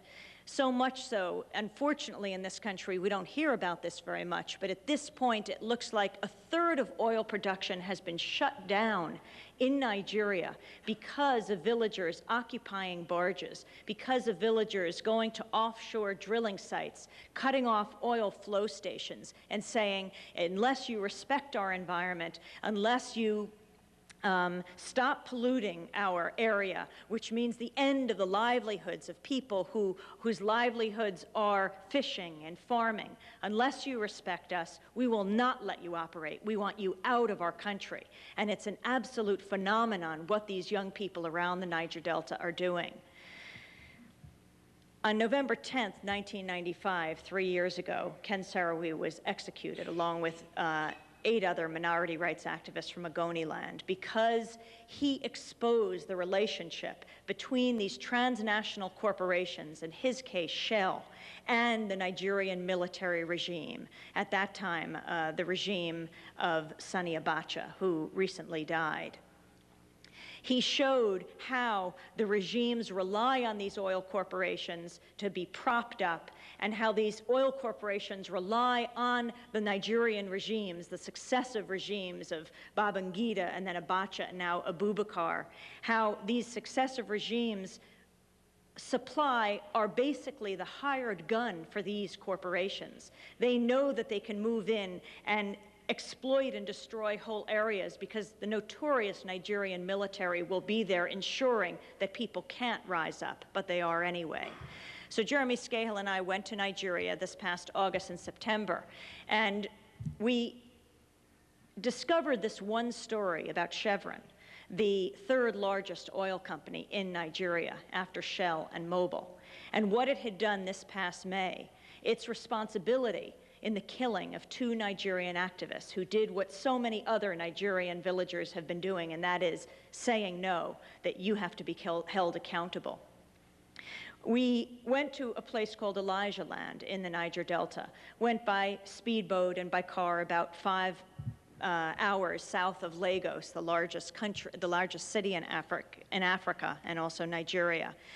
And went to this place where we learned, as we went by speedboat, seeing pigs dead along the shores, dead of the pollution that was caused by so many of the oil spills in this area caused by Chevron. And when we got to this area, Elijah Land, the people came out to greet us, and they wanted to talk about the pollution, but they specifically wanted to talk about what had happened this past May. What had happened was on May 25th, 1998, more than 100 villagers went out to this offshore drilling site, the Parabe platform that was run by Chevron. And they went out and they occupied the barge that was servicing the site to say, we want jobs, we want spills cleaned up, we want education, we want electricity. You've got these oil drilling sites that are lit up like Christmas trees, and yet the villages, what they call themselves the host communities, not having any electricity. You have the most disempowered communities in the world providing power to the most powerful nations on earth. And they understand that very well. So they went out to this barge and they said, we demand to speak with the managing director of Chevron in Nigeria, an American named George Kirkland. They wanted to speak to the American because they knew who was the power behind this oil corporation, headquartered in San Francisco, the largest corporation based in California. Well, Chevron refused to send out George Kirkland, but they did send out a Nigerian representative. He flew out in a helicopter to the barge, and the villagers said, go meet with our elders, you negotiate, and we'll decide if what you have agreed to is adequate. He went to meet with the elders on shore, and they told him they would wait for his answer. They waited Monday, May 25th, Tuesday, Wednesday. Then they got word that Chevron would give final word on Friday and Saturday to their demands. And so they sent word to get the speedboats and the canoes out to the barge. They would then leave on Thursday morning, and they would participate in the final negotiation on shore. And so what happened? On Thursday morning, they saw, as they were waking up on the barge, 3 helicopters fly in. They thought maybe it was bringing more Chevron representatives to negotiate with them, as they had brought in the previous one.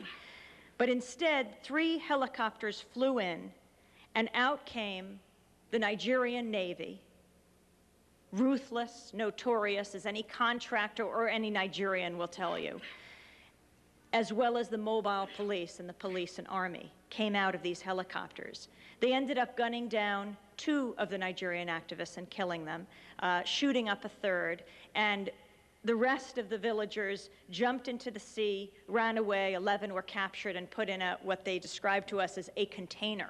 We found out later, as we talked to the contractor who owned the barge, the subcontractor for Chevron, what this container was just a storage facility on board. And we said, what do you think of storing people in the container as these villagers were put in? He said, good a place to put people in as any. He says, maybe we should build a brig. Maybe we should have a prison on board these barges. Well, this is what happened on May 28th, 1998. The villagers who weren't killed but put in this container were then sent to prisons for the next few weeks. And one of the activists, one of the leaders, described how he was taken out of his prison cell and he was hung from his handcuffs with his hands over a ceiling fan hook, his feet suspended for 5 hours as the Nigerian regime told him they wanted him to sign a statement saying he had tried to destroy this offshore drilling site of Chevron. He refused and said we were nonviolent. Ultimately, he was let off the hook after 5 hours. We then went to Chevron and asked how this had happened, and asked them if this is true, if this is how they would describe what had happened. We went to the walled-in compound in Lagos. All these oil corporations, Mobil and Chevron and Texaco, they have to exist behind barbed wire and high walls surrounded by Nigerian military, their private security forces, because of how the Nigerians feel about them. And remarkably enough, the spokesperson for Chevron in Nigeria told us, yes, we flew in the military. They had never admitted this before. They had always said the military flew in, but not that they had facilitated the military coming in. Now, the villagers had told us that the pilots were white, and we knew these weren't Nigerians then, but it was Chevron who provided the final proof saying that they themselves had flown in the military. Yes, they were Chevron pilots. They flew in those that Ken Saro-Wiwa had made famous. For example, the mobile police, and Chevron admitted that the mobile police were a part of this mix. The mobile police, known in Nigeria as the kill and go, the kill and go, because they go into communities, they kill, and they go. And this is who Chevron brought in on this day. They know what to do when villagers start asking for some kind of compensation. You have to ask yourself if this is what you want done in your name, because this corporation, Chevron, is chartered in the United States. As we've lately heard about this merger of Exxon and Mobil, I've been thinking about George Kirkland's comment. He had written an article in a monthly magazine called Nigeria's Oil and Gas. And these are his words, the managing director of Chevron in Nigeria, Chevron, which is headquartered in California. He said, we're more likely to see other companies as collaborators rather than adversaries. We aren't so much competing with each other as we are competing with the earth. and maybe that's a healthy way to look at it. This is the head of Chevron in Nigeria, an American. We aren't so much competing with each other as we are competing with the earth, and that's maybe a healthy way to look at it. George Kirkland, a man who had very good training working with the Nigerian military regime, as he does to this day, because before he was in Nigeria, he was in Indonesia.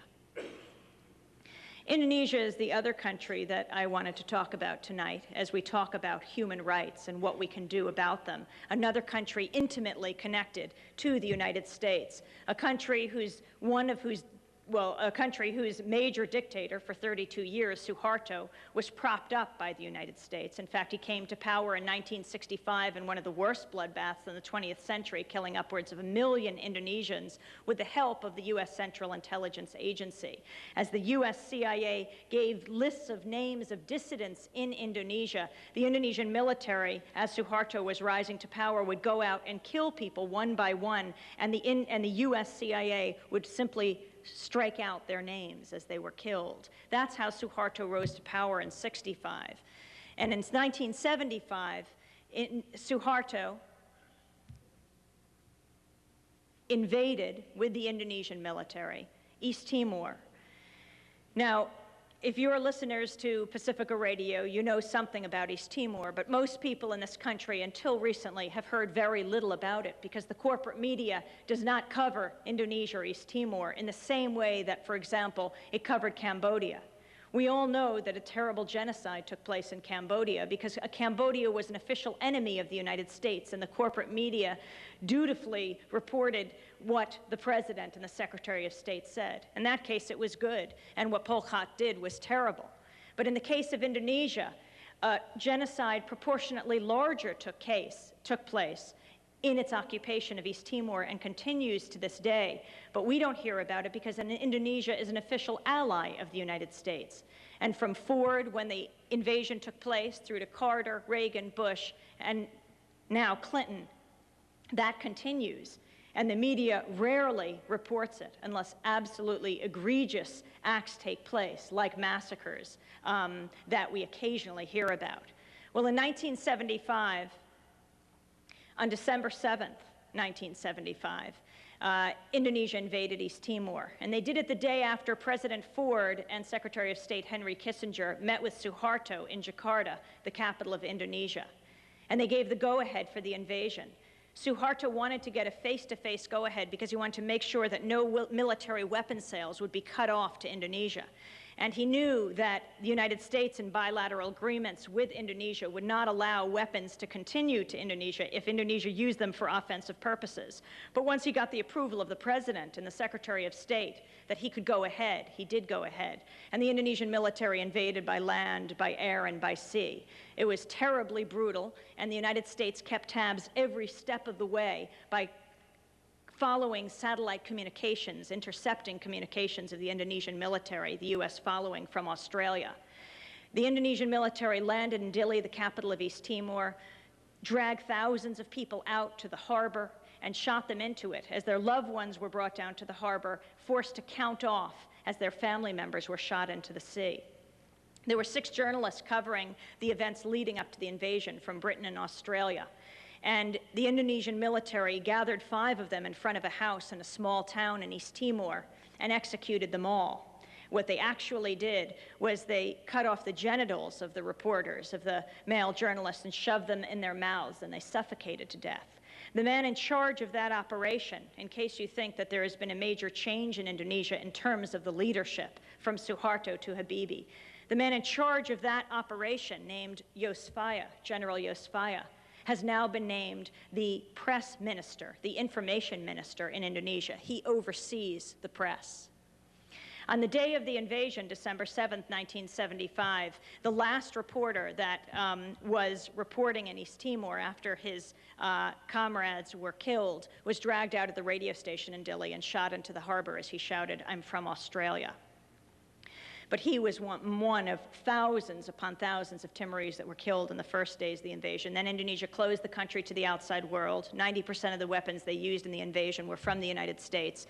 They closed the country to the outside world, and they just continued killing people until the thousands mounted into the tens of thousands, into the hundreds of thousands. A third of the population of East Timor has been killed by an Indonesian regime that is armed, financed, and supported by the US government to this day. In 1989, Indonesia opened the country to the outside world because of international pressure, just a crack saying that it was open to the outside world, though still difficult to get into.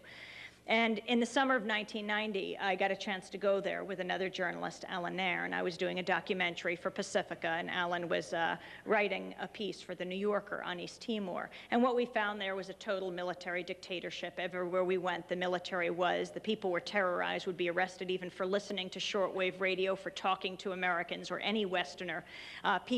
Torture was so commonplace, people would just walk by us on the street and tell us very quickly what had happened to members of their family, hardly moving their mouths because they were afraid that the intel would be watching, the Indonesian intelligence. That's what we found in the summer of 1990. We went back in November of 1991, at the end of October 1991, because we heard for the first time the UN had brokered an agreement between Indonesia, which was occupying East Timor, and Portugal, which was the previous colonial power in East Timor. For the first time, a UN-sponsored delegation would be able to get into East Timor and monitor the human rights situation, find out what was happening, get word to the outside world. This was an enormous event for the Timorese in 1991, 17 years after the occupation had begun. So we went back also. And we first went to the Catholic Church in Dili, the capital of East Timor, and went to Mass there the day that we arrived. And what we found on that day were women crying at the Mass, and I didn't know if it was just the standard sorrow of East Timor or if something had just happened. And we soon learned that the Indonesian military had surrounded the church the night before and shot into it and killed one young man inside the church. One young person who had been part now of the hundreds of thousands of people who'd been killed in Timor. But the Indonesian military had done something else. They had violated the sanctity of the church by shooting into it. And it was because it was a church that young people had gathered inside, that church and many other Catholic churches throughout Dili and throughout East Timor, because they wanted to speak to this UN delegation. They were afraid they'd be arrested before the delegation came. And so they took refuge in the churches. They left work, they left school, and they went into the churches to live for the weeks leading up to the Portuguese delegation coming. We went around the country to see how the Indonesian military was preparing for this delegation, and everywhere we heard the same story. We'll kill you after they leave. If you speak to the delegation, we've already dug the mass graves to put your bodies in. That's what the Indonesian military told the people of East Timor. Bishop Bello told us, who has since won the Nobel Peace Prize, we will kill your body, that the Indonesian military said to the Timorese, we will kill your families to the 7th generation if you speak to the delegation that was supposed to come. That was the nationwide death threat that was issued against the Timorese. And then we heard somewhere within that 2 weeks, we began to learn, because it's very difficult for anyone to get accurate information in East Timor from the outside world, that the delegation was canceled. It wouldn't be coming. We've since learned it was at the behest of the United States. After all, this would be the first time the Timorese would be able to get word out to the outside world about what had happened and could talk about what the Indonesian military, financed by the US, what it had done. And so they wouldn't have the protection of this delegation coming. What would happen to all the young people in the churches who had dropped out of school and work? What would happen to the entire population that was left in East Timor? They were desperate. And so on November 12th, 1991, now 7 years ago, we just passed the anniversary of the November 12th situation that took place. The people decided to hold a commemoration procession for Sebastião Gomes, the young man that was killed 2 weeks before.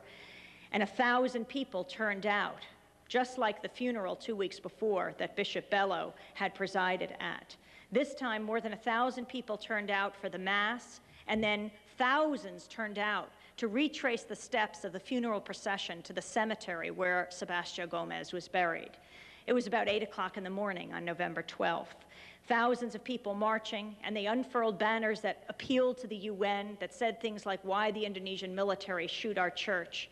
Thousands of them marched to the cemetery, old women in their traditional Timorese garb, girls in their Catholic school uniforms, boys in their shorts, and they were running and holding up their hands in the V sign. In a land where there's no freedom of assembly, no freedom of speech, no freedom of the press, they were being heard. They were defiant. It was the boldest act of defiance the Indonesian military had ever seen. At 8 o'clock in the morning, they arrived at the cemetery. They were exhilarated and they were terrified, the Timorese, at what they had done. Thousands of them were in the road. They were surrounded by the high walls of the cemetery, so they couldn't really go anywhere. They were milling about, they were chanting, they were singing hymns. Some were going into the cemetery to put flowers on Sebastião's grave. We were interviewing people and saying, "Why are you risking your life? Why are you doing this?" And we heard over and over again them saying the same thing: for my mother, for my father, for independence, for freedom. Over and over again, people would say that. And then from the direction the procession had come, came hundreds of Indonesian soldiers, their US M16s at the ready position, hundreds of them marching up in formation. We were in the middle of the crowd, and Alan suggested that we walk to the front of the crowd, because although we knew they had committed many massacres in the past, we thought maybe our presence could head off the attack if they clearly saw us. And so for the first time, I took all of my equipment out, always hiding it in the past, because that endangered the Timorese if any were caught talking to us on tape. But I took out my tape recorder and put the microphone above my head, put my headphones on, and we walked to the front of the crowd, and Alan put the camera above his head so it would be very clear to the Indonesians who we were. We walked to the front. There were thousands of people behind us. They couldn't get away because of the high walls of the cemetery. The people at the very back could run, but no one in the middle or at the front could get away. The people right behind us were a lot of kids, around 7, 8 years old, still standing with their hands in the V sign, though it was very quiet as we listened to the beat of the soldiers' boots hitting the ground as they marched up. And behind us, the kids whimpering, but still with their hands up in the V sign. The soldiers marched up around 10 to 12 to 14 abreast. They marched up, they rounded the corner, and without any hesitation or provocation, they opened fire on the crowd, gunning people down from right to left, killing them right before our eyes. They threw me to the ground and started to beat me. Alan threw himself on top of me to protect me. And the soldiers that weren't shooting at the other Timorese took their US M16s like baseball bats and slammed them against Alan's head until they fractured his skull. And then a group of them lined up with those M16s and put the guns to our heads, around 10 or 12 of them, and shouted, "Politique, politique," because anyone who witnesses a massacre in Timor, they consider political. And they shouted, "Australia." We knew what had happened to the Australian journalists. Alan was covered in blood and couldn't protect himself anymore. We were laying in the road. And all we could say then, we were stripped of everything, was, "No, we're from America. We're from America." The only thing I had left was my passport, and I threw it at them.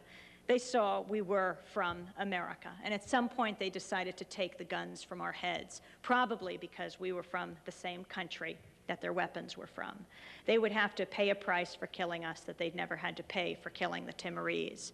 They moved on and then continued to kill the Timorese, Timorese who had run into the cemetery. They were picking them off between the tombstones as they cowered behind those tombstones. We were able to get into a civilian jeep that drove down the road. The Indonesian military had dragged an old Timorese man next to us and pushed him into a sewer behind us. And as he put up his hands in the prayer sign, they took their US M16s, the butts of their rifles, and they smashed them into his face. The driver of the civilian jeep that picked us up picked up this old man and put him in the jeep, and we drove off. And dozens of Timorese jumped on top of us in the jeep and on top of the jeep and hung off the spare tire at the back. And we drove like that as a human mass to the hospital. And there we saw the lucky Timorese, the ones who'd been shot but not yet killed, and the doctors and nurses were beginning to operate on them. When they saw us, and they saw Alan covered in blood, the doctors and nurses, some of them started to cry. And it wasn't because we were in worse shape than the Timorese, but I think it was because we represent two things to the Timorese. We represent the sword because we provide the weapons to the Indonesian military that has committed this genocide in East Timor. but we also represent the shield. They see us as the only group, the only power on earth that can stop this genocide against them, because we are making it possible for the Indonesian military to continue this bloody occupation in East Timor. And they see the American people as being the only ones who can stop it, because they've done all they can do. And we see what happens to them. They get gunned down with our weapons. It's up to us now, in the most powerful place on earth, to make sure that those guns are turned away. And that is why I think they cried on that day. We went into hiding, and we learned then that the Indonesian military had surrounded the whole cemetery. They were preventing all religious and medical people from going to the site to perform first aid or last rites. We learned that hundreds of people had died. In fact,